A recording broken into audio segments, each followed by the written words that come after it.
Bismillahirrahmanirrahim. Alhamdulillahi Rabbil alamin. Wa salatu wa salamu ala rasulina Muhammad wa ala alihi wa sahbihi sallim tasliman kathira. Allahumma la ilma lana illa ma 'allamtana innaka antal alimul hakim.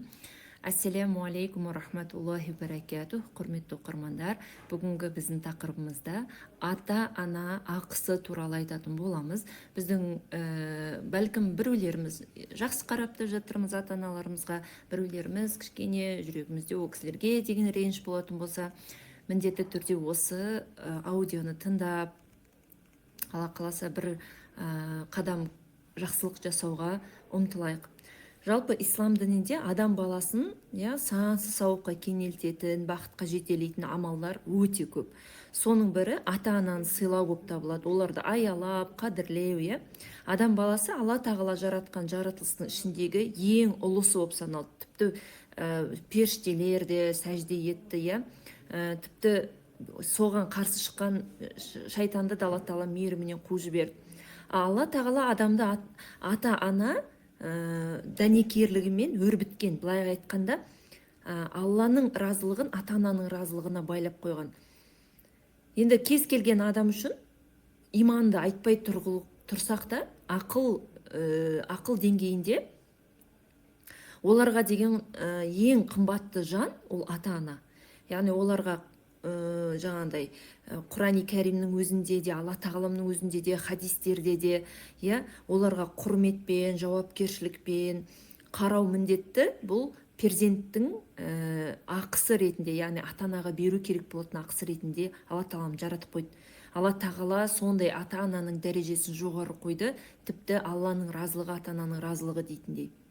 Себебі дүниеде сізде жоқтан бар еткен Алла тағала, бірақ себепші ата-ананың себебімен да. Ата-ана сол жауапкершілікті алып, қаншама қиындықтан басынан өткізіп, дүниеге сізді алып келіп отыр тұлға ретінде. Тұлға ретінде сізге қарап, мәпелеп, тамағыңызды беріп, тәрбиесін беріп, біліміңізді алдырды былай айтқанда. Сол туралы Құрани кәрімде Раббың тек қана өзіңе құлшылық жасауда, әке-шешеге жақсы қарауды бұйырды. Ал егер олардың бірі немесе екеуі қолдарыңда тұрған кезде қартайса, оларға түх деп айтпа. Сондай-ақ оларға сыпайы сөйле және оларды зекіме. Оларға мейіріммен құшақ жайып, былай деп дұға жаса: Уа Раббым, олар мені кішкентай күнімде қалай мәпелеп өсірген болса, оларды солайша мейіріміңе бөлей көр деп Исра сүресінің 23 аятында айтқан болатын. Яғни бізді ата-анамыз сондай мейіріммен өсірді, сондай бізге қарады. Қаншама ауыр сөз бізге айтылса да бізді қорғап өтті. Дәл осылай біз қартайған шақ кезінде олар мейірімге мұқтаж, олар қарауға мұқтаж, қорғауға мұқтаж болған кезде біз оларға қарау міндетіміз екен. Былайда Алла тағалаға адам махаббат қойған кезде Алла тағалам адамдарға деген махаббатты қойып береді.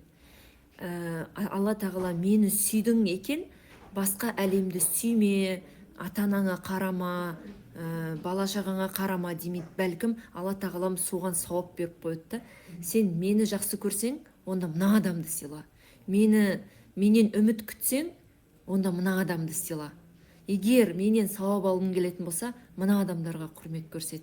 Егер жәннатқа кіргің келіп, мені көргің келетін болса, онда мына адамдарға көрсет деп бізге осы дүниеде ата-ананың ақысы, көрші ақысы, күйеу ақысы, бала ақысы деген сияқты ақыларды беріп қойды. Яғни адамзаттың бұл қоғамда өзара қарым-қатынаста бақытты болып өмір сүруге. Бір күні пайғамбарымыз саллаллаху алейхи уассалам: сендерге күнәлардың ең үлкені қайсысы екенін айтып берейін бе деді сахабаларға.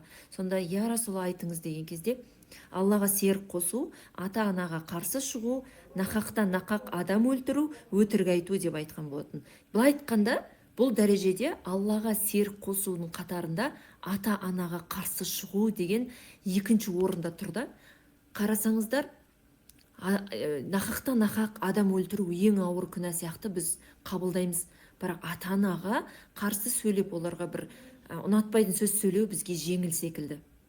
Негізінде ол өте ауыр нәрсе. Тіпті сіз ата-анаға, сен маған бәле болдың, немесе маған масыл болдың, немесе сен айтқанын тыңдамаймын деген сөз былай тұрсын, ата анаға қол көтеру былай тұрсын. Тіпті ол балам деп шақырған кезде қабақ шытып, былай айтқанда надоел болдың ғой сенің осындай әмірлерің деген сөзде ауыр нәрсе екен да. Ислам, жалпы ислам діні адам баласына тура жол мен ақиқатты үйрететін хақ дін, шариғатта кез келген тыйымдар мен үкімдерге қарайтын болсақ, тек пенденің жақсылыққа жетелу жолындағы игіліктерді көздейді.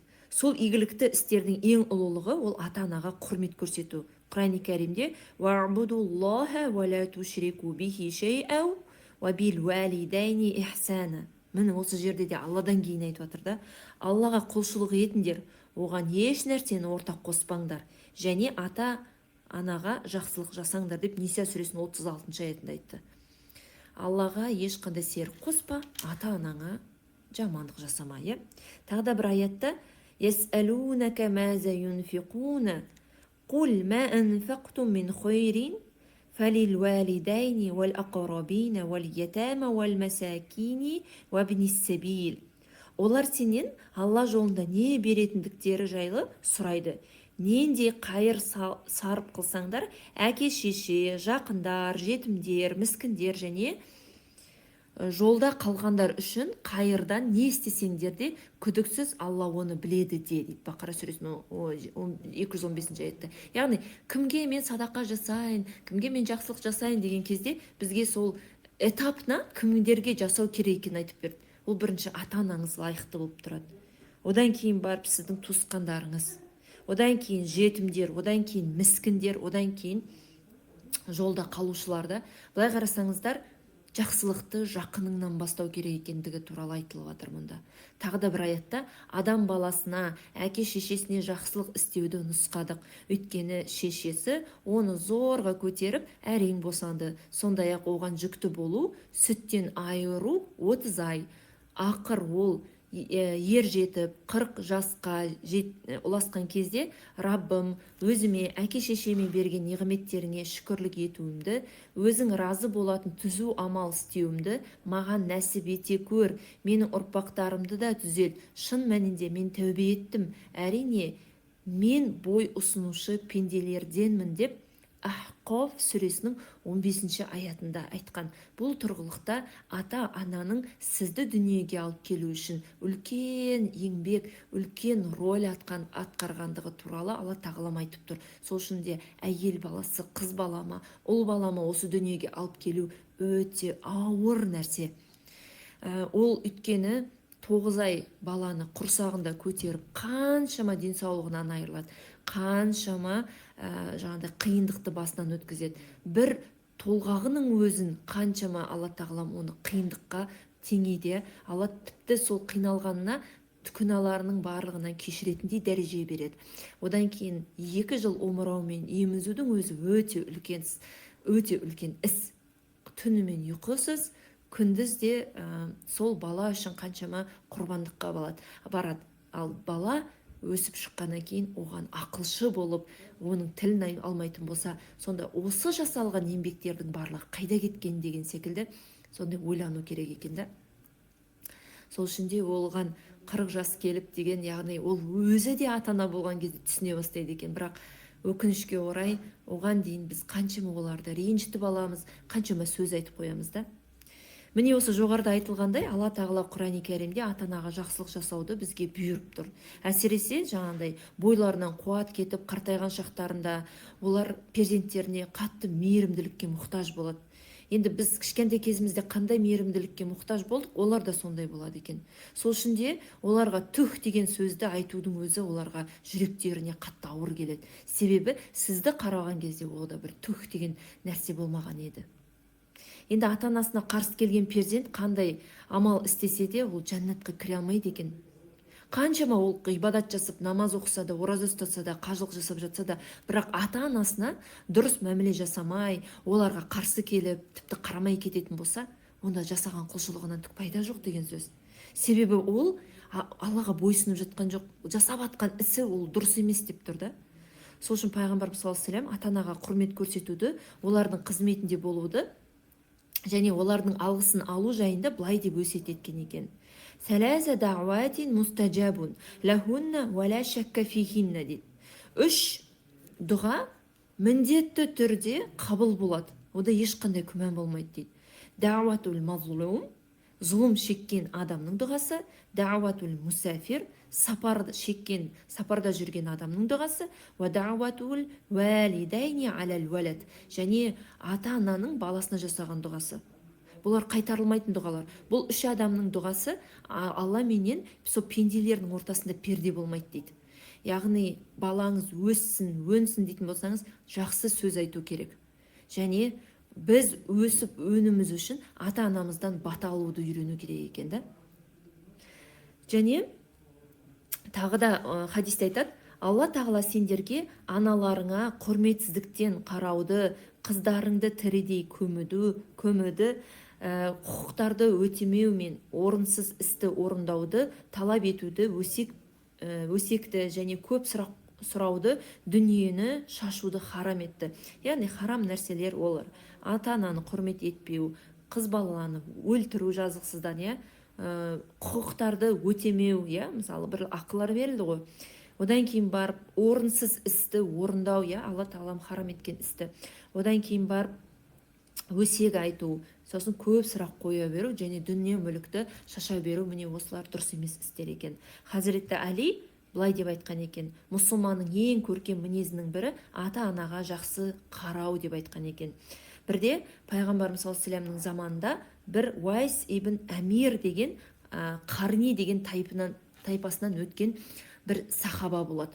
Сол сахаба деп айтайық десек, сахаба деген кім десеңіз, ол пайғамбардың заманында өмір сүрген және пайғамбарымыз саллаллаху алейхи вассаламды хотя бы өмірінде бір рет болсын көрген адамды айтады.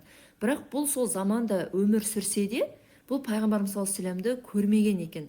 Сондықтан бұған сахаба деген ат бере алмайды екенбіз да, табиғин деген атты береді екенбіз. Себебі ол сол заманда өмір сүрді, бірақ ол пайғамбарымыз саллаллаху алейхи вассаламға бара алмады. Енді осы Уайс ибн Әмир деген кісі, ол кісінің бір қарт анасы бар екен. Ол кісі сол қарт анасына қарайтын басқа адам жоқ, өзі қарайды. Бірақ пайғамбарымыз саллаллаху алейхи вассаламды сырттан естіп, жаңағыда енді ол исламға келген адам ғой, сырттан естіп, бірақ қатты ғашық екен. Өмірімде бір рет көрсем ғой деген арманы бар екен. Бірақ сол арманын асырайын десе, өзінің анасын жалғыз тастай алмайды екен да. Сол жалғыз тастай алмай анасынан рұқсат сұрайды екен: мен жаңағыдай Мединеге барып келсем, сол пайғамбар саллаллаху алейхи вассаламды өмірімде бір рет болсын көрсем ғой деген секілді. Анасына рұқсат сұраса, анасы: сен кетіп қалғаннан кейін маған кім қарайды деген сияқты оған рұқсат бере алмайды екен. Енді қараңызшы, ол қазіргі заманда 6 сағаттық Меккеге барып жете аласың, бірақ ол заманда ешқандай көлік, барлығы атпен жүреді, қаншама ай өтеді, қаншама апталар өтеді. Әрине қараусыз ешкім қарай алмайтын адам қалса, оған қиын болады. Сонда ол сол анасының разылығын ала алмай, пайғамбарымызға сонда сүйіктісі бола тұрса да, оған жаңағыдай жолға алмай жүреді екен.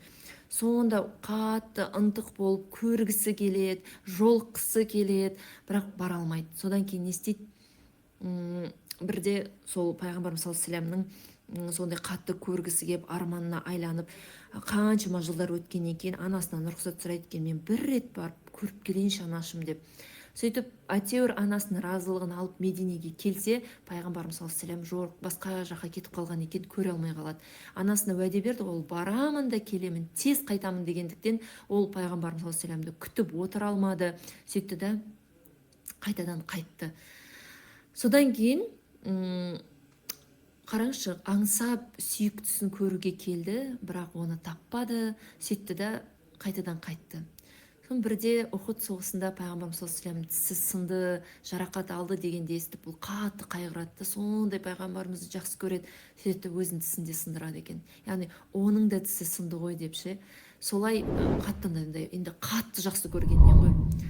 Сөйтіп бұл кісі жылдар өтіп, сөйтіп қайтадан Мединеге келіп болады. Сосын Мединеге келген кезде пайғамбар саллаллаху алейхи вассаламның қайтыс болғанын естіп, сол жерде қатты талып қалады.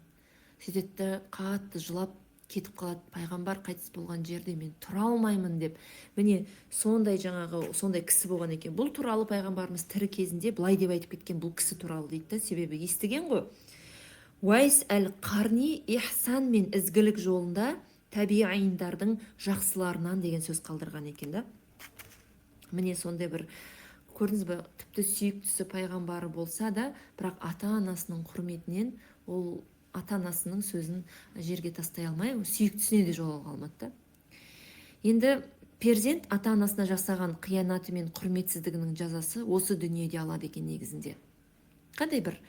Оған қандай бір сөз айтсаңыз, қандай бір іс жасасаңыз, осы дүниеде біз соның жазасын алады екенбіз. Себебі хадисте былай деп айтады: барлық күнәлардың жазасы Алла тағаланың қалауымен қиямет күніне дейін кешіктірілуі мүмкін. Алайда ата-анасына құрметсіздік танытқан адамның жазасын осы өмірде өлім келмей тұрып береді деп Ибн Хаббаннан келген екен. Сол үшін де бізде қазақта сөз қалған ғой: ата-анаңа не жасасаң алдыңнан сол келеді деген.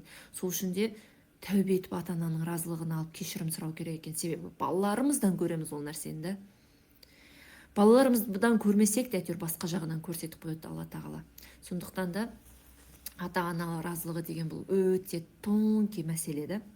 Енді ата-ананың разылығын алу бұл Алланың разылығын алумен бірдей. Ата-анаға құрметсіздік көрсету Аллаға құрметсіздік көрсетумен бірдей. Себебі хадисте радияллахи фи ридаил валиди ва сахатуллахи фи сахатил валиди. Алланың разылығы ата-ананың разылығында, Алланың ашуы ата-ананың ашуында деп Тирмизиде келген хадисте айтады. Ата-ана ақысы жайында ғалымдардың ұлағатты өсиеттері өте көп.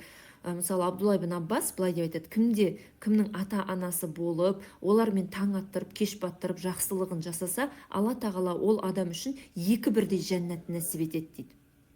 Ал енді қараңыз, жәннат керек болса, қарапайым ғана нәрсе ата-анаңызға құрмет көрсету. Хасан Басридан келген тағы да бір өнегетті сөз: ата-анаға жақсылық жасау жайында: әкеге жақсылық етуің ұлы амалға жатады, ал анаға жақсылық етуің одан да жоғары деп жауап берген екен.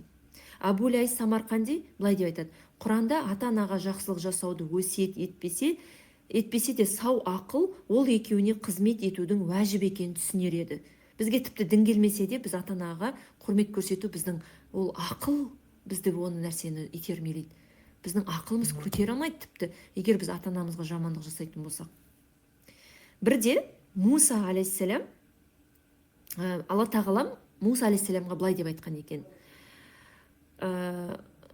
ең ауыр сөз деген осы дүниедегі, тіпті ол сөз бүкіл дүние жүзіндегі әлемнің топырағын алып келсең сол топырақпен бірдей болатын сөз, ол ата-анаң сені шақырған кезде оған құлақ аспай, жоқ бармаймын, сенің айтқаныңды тыңдамаймын деп қарсыласқан сөз Алланың алдында бүкіл әлемнің топырағын жинап келген кездегі сөзден де ауыр дейді. Яғни бұл Алланың алдында өте ауыр сөз екен. Бұндай сөзді айтпауға да тіпті ниет етпеу де керек екен біз ғой. Енді ата-анаға құрмет ол жәннатқа жетелейтін амал. Пайғамбарымыз саллаллаху алейхи вассалам былай дейді: кімде-кім күнін Алла разылығы үшін ата-анасына бой ұсынған күйде бастаса, оған 2 бірдей жәннаттың есігі ашық болады.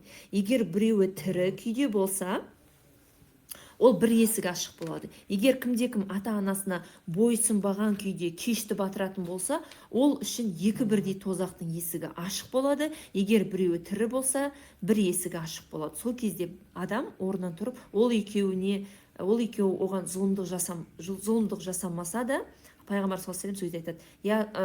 Сонда Пайғамбар саллаллаху алейхи вассалам сахабалар былай сұрағанда, сонда бізге ол екеуі де зұлымдық жасаса да ма дейді да. Сонда Пайғамбар саллаллаху алейхи вассалам: зұлымдық жасаса да, сіз бала позицияңызда өзіңіздің құрметіңізді көрсетесіз, өйткені сіз өзіңіз сол тозақтан құтылғыңыз келеді.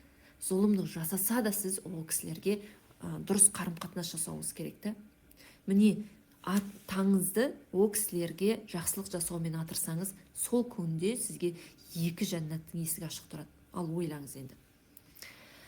Енді бірде Муса пайғамбар алладан бұл дүниедегі жәннаттағы серігін көрсетуді сұрады. Яғни мен жәннатта менің қасымда кім болады екен деп сұраған ғой.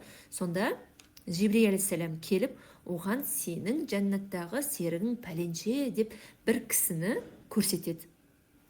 Сосын ол кісі сол кісіні қарап жүреді. Бір жас жігіт екен, ет сататын қасапшы жігіт екен. Сол қасапшы жігітке қарап отырады, кешке не істейді екен бұл жәннатқа кіретіндей дейді. Сонда бұл кісі ет сатады, кәдімгідей сөйтеді, басқа ешқандай нәрсе жасамайды. Енді етін сатады да кешке жақын бір кусок етін алып үйіне барады. Сосын сол үйіне барған кезде Муса алейхиссалам айтады: мен саған құдайы қонақпын, мені күт дейді. Атын айтпайды, кім екенін таныстырмайды өзін. Сосын анау кісі кіргізеді үйіне. Үйіне кіре сала ол жаңағы отынын қойып, тамағын пісірді дейді. Сөйтті да жоғарыда ілініп тұрған себеттен себетті түсірді. Сонда бір адамды көтеріп шықты дейді. Сөйтсе қарт анасы екен дейді. Анасын түсіріп, оны жуындырып, жақсылап киіндіріп, тамағын беріп қолымен сөйтті да сөйтті. Сода жаңағы қарт кісі ол кісінің құлағына бір сөзді айтты. Сөйтіп қайтадан өзінің орнына қойып қойды да мені күте бастады дейді. Жаңағыдай тамағымды беріп, менімен бірге тамақтанды дейді. Сонда жаңағы мен сұрадым дейді: бұл кісі кім дегенде, бұл кісі менің анам дейді. Өзі тұра алмайды, жүре алмайды. Мен оған қараймын, тамағын беремін, істемін. Ол саған не деп айтты деді. Сен құлағыңа бір нәрсе деп сыбырлады ғой дейді. Сонда айтты дейді: балам, Алла сенің күнәңді кешірсін. Сенің жәннаттағы көршің Муса пайғамбар болсын деп айтты дейді. Сонда сөйтіп маған үнемі дұға етеді дейді. Күнде дұға етеді осылай дейді. Сонда жаңа Муса алейхиссалам өте таң қалып айтады дейді: сенің анаң не деген керемет, мен Муса боламын. Сенің енді осы анаңа қараған жақсылығыңды Алла тағалам менімен бірге жәннатта серік етті деп айтқан болатын екен. Енді қараңызшы, қандай керемет, иә? Итакты жасайтын ісіңіз, итакты істейтін ісіңіз да, бірақ сол дәрежеңізбен Алла жәннатқа жетелеп қояды. Бірде Хазіретті Абдулла ибн Омар анасын мойнына көтеріп Кабаны айланып жүрген бір кісіні көреді. Сөйтіп ол кісі айтады: уа Омардың ұлы, не айтасың, мен осы қызметіммен анамның алдындағы борышымды өтедім бе деп сұрағанда, Абдулла ибн Омар бүйтіп айтады: жоқ, сені босандырғандағы толғағыңның біреуінде өтемедің, алайда үлкен ізгілік жасадың. Алла қаласа аз ісіңе көп сауап жазылады деп жауап берген екен. Жалпы біз өте алмаймыз оның, бір ананың ақ сүтінде өте алмаймыз, бірақ өте алмайды екенбіз деп ол кісілерге жақсылық жасамау керек емес, жақсылық жасай беру керек екен. Бізге осы жарық дүниеге келуімізге себеп болған, әрдайым бізге жақсы дұғада, жақсы ниетте болған ата-анамыз үшін біз де бір жақсы дұға етейік. وَاحْفِدْ لَهُمَا جَنَاحَ الذُّلِّ مِنَ الرَّحْمَةِ وَقُلْ رَبِّ ارْحَمْهُمَا كَمَا رَبَّيَانِ صَغِيرًا деген аят бар. Екеуіне кең пейілдікпен мейірім құшағыңды жайда. Уа Раббым, бұл екеуін мені кішкентайымнан мәпелегендей, сен де оларды мейіріміңе бөлей көр деп айт дейді. Яғни біз дұғамызда бізді кішкентай кезімізде мейірімізге бөлеп өсіргендей, Раббым, оларды да мейіріміңе бөле деп дұға ету керек екенбіз. Сондықтан ата-анаға қызмет ету, ата-ананы құрметтеу, бұл үлкен ғибадат, бұл парыз болып саналады.